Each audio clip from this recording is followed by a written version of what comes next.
Assalamualaikum warahmatullahi wabarakatuh. Bismillah, alhamdulillah, assalatu wassalamu ala rasulillah Muhammad ibni Abdillah, amma ba'd.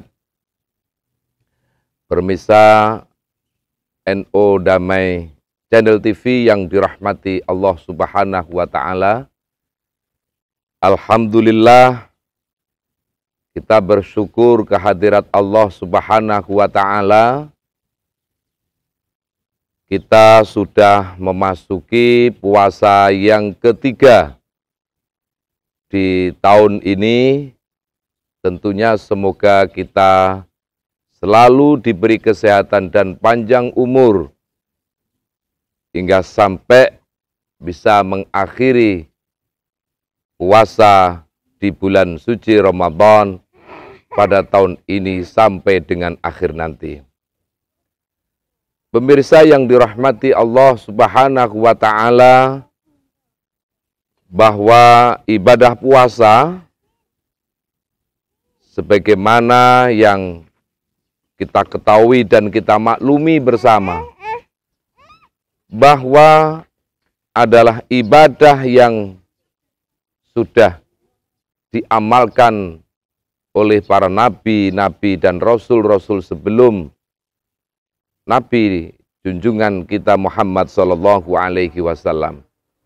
Sebagaimana di dalam Al-Qur'an, A'udzubillahi minasyaitonir rajim. Ya ayyuhalladzina amanu kutiba alaikumussyam kama kutiba alal ladzina min qablikum la'allakum tattaqun.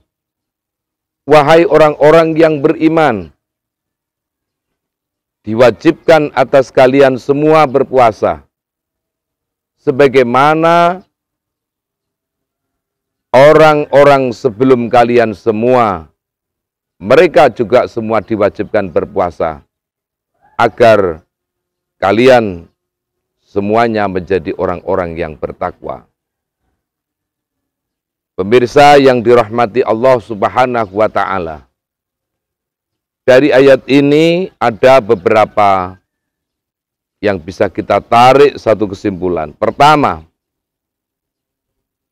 adalah puasa itu Allah khitabnya, panggilan atau undangannya kepada orang-orang yang beriman. Kenapa demikian? Sebab karena puasa berbeda dengan ibadah-ibadah yang lainnya. Semisal seperti sholat, yang tentu sholat dimanapun tempatnya, orang lain bisa melihat dan mengetahui kita sedang mengerjakan ibadah sholat. Membaca Al-Quran misalnya, atau bersedekah, atau beramal ibadah yang lainnya. Semuanya bisa dilihat, bisa diperhatikan oleh manusia yang lainnya. Tapi berbeda dengan ibadah puasa, yang hakikat mengetahui puasa itu hanya dirinya dan Allah subhanahu wa ta'ala, atau lebih dikenal, puasa itu adalah ibadah sirri atau ibadah rahasia. Oleh karena sirri dan rahasia, maka puasa hanya mungkin dilakukan oleh orang-orang yang beriman, yang tidak mungkin orang-orang munafik ketika dia beramal ibadah atau beramal kebaikan dengan motivasi supaya dilihat oleh orang lain. Sedang puasa tidak ada yang mampu dan bisa melihat kecuali hanya dirinya dan Allah subhanahu wa ta'ala. Maka dalam ayat ini, panggilan Allah atau khitabnya kepada orang-orang yang beriman. Kemudian yang kedua, disyariatkannya ibadah puasa, sebagaimana orang-orang terdahulu juga disyariatkan berpuasa. Sekalipun tentu caranya, kaifiatnya berbeda antara syariat puasa Nabi satu dengan syariat puasa Nabi yang lainnya. Tetapi dari sekian syariat puasa para nabi-nabi dan rasul-rasul terdahulu, syariat puasa Nabi kita Muhammad Sallallahu Alaihi Wasallam itu adalah syariat ibadah puasa yang paling mudah, yang paling ringan, yang diikuti oleh umatnya. Sebagai bentuk kasih sayang Allah Subhanahu wa Ta'ala kepada umat junjungan Nabi kita Muhammad Sallallahu Alaihi Wasallam. Di antara mudahnya puasanya syariat Islam, syariat Rasulullah Sallallahu Alaihi Wasallam, puasa hanya dilakukan 1 tahun sekali setiap bulan, tepatnya setiap bulan suci Ramadan. Sedang syariat puasa nabi-nabi Rasul sebelumnya ada kalanya yang disyariatkan setiap bulan, ada kalanya puasanya sehari puasa, sehari tidak, seperti puasanya Nabi Daud. Tetapi umat kita, Nabi kita Muhammad Sallallahu Alaihi Wasallam, puasanya hanya 1 tahun sekali sebulan, tepatnya di bulan suci Ramadan.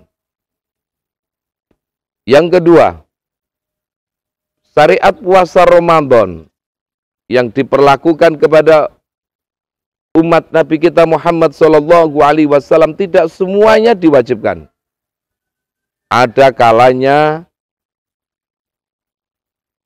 umat Islam yang saat Ramadan tidak wajib berpuasa. Siapa mereka? Ada di antara mereka orang yang sakit, yang memang ketika dia untuk berpuasa akan semakin menambah parahnya sakitnya. Maka orang ini boleh tidak berpuasa dan nanti mengqadha'nya atau menggantinya seusai Ramadan ketika ia sudah sehat atau pulih kembali. Kemudian ada orang yang musafir, orang yang bepergian, yang tidak dalam rangka melakukan perbuatan maksiat. Kemudian di perjalanan memungkinkan dirinya kondisinya lemah. Maka boleh juga orang itu tidak berpuasa dan tentunya nanti mengganti atau mengqadha puasanya. Dan masih ada beberapa orang yang dimungkinkan boleh tidak puasa ketika memang ada udzur-udzur yang dibenarkan oleh syariat Islam, syariat Rasulullah Sallallahu Alaihi Wasallam. Nah, itu diantara tanda kemudahan syariat puasa bagi umat Rasulullah Sallallahu Alaihi Wasallam. Kemudian puasa itu untuk apa? Hikmah yang paling besar, yang paling utama adalah dengan diwajibkan atau disyariatkan berpuasa, yaitu agar menjadikan orang yang berpuasa itu menjadi orang-orang yang bertakwa. Atau dalam bahasa Al-Qur'annya, la'allakum tattaqun, agar kalian semua bertakwa kepada Allah Subhanahu wa Ta'ala. Artinya, imtithalu awamirillah wajtinabun nawahi, menjunjung tinggi perintah-perintah Allah dan menjauhi larangan-larangan Allah Subhanahu wa Ta'ala.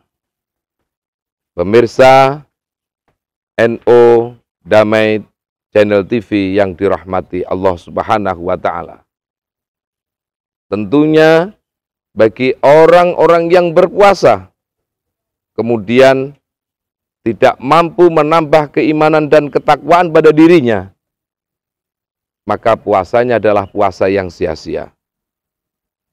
Sebagaimana yang pernah disinyalir oleh Rasulullah Sallallahu Alaihi Wasallam, kam min shaimin laisa lahul jaza ilal ju wal atos.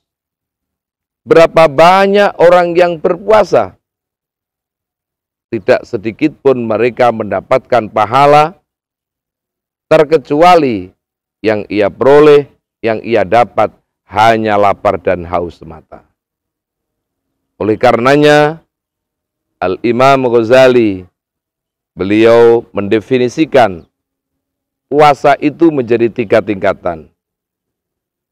Saumul awami, pertama puasanya orang-orang awam. Bagaimana puasanya orang awam? Mereka tidak makan, mereka tidak minum, mereka tidak melakukan hal-hal yang membatalkan puasa sepanjang siang hari di bulan suci Ramadan. Kemudian yang kedua, saumul khawasi, puasanya orang yang istimewa.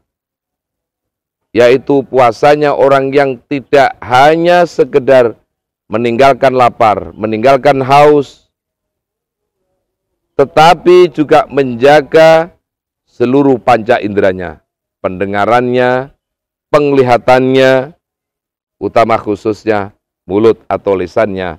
Selama berpuasa di bulan suci Ramadan, ia selalu jaga dan pelihara dari melakukan perbuatan-perbuatan dosa dan maksiat. Dan yang terakhir, saumul khawasil khawas, yaitu puasanya orang yang istimewa dan teristimewa.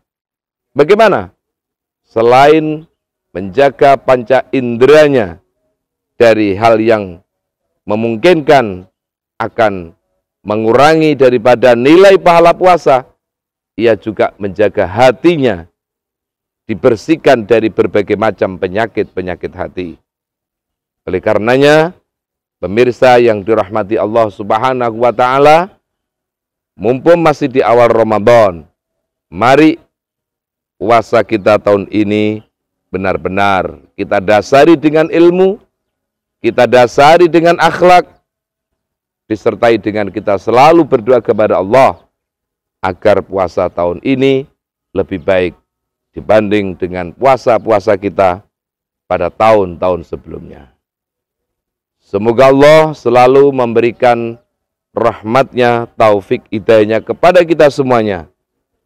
Dan semoga Allah selalu memberikan kesehatan kepada kita, hingga sampai akhir Ramadan kita bisa menjalankan ibadah puasa dengan keadaan sehat walafiat, dan selalu berlimpah rahmat maghfirahnya Allah Subhanahu wa Ta'ala. Selamat menunaikan dan menjalankan ibadah puasa. Semoga puasa kita diterima oleh Allah Subhanahu wa Ta'ala. Terima kasih dan mohon maaf. Wallahul muwafiq ila aqwamit thoriq. Assalamualaikum warahmatullahi wabarakatuh.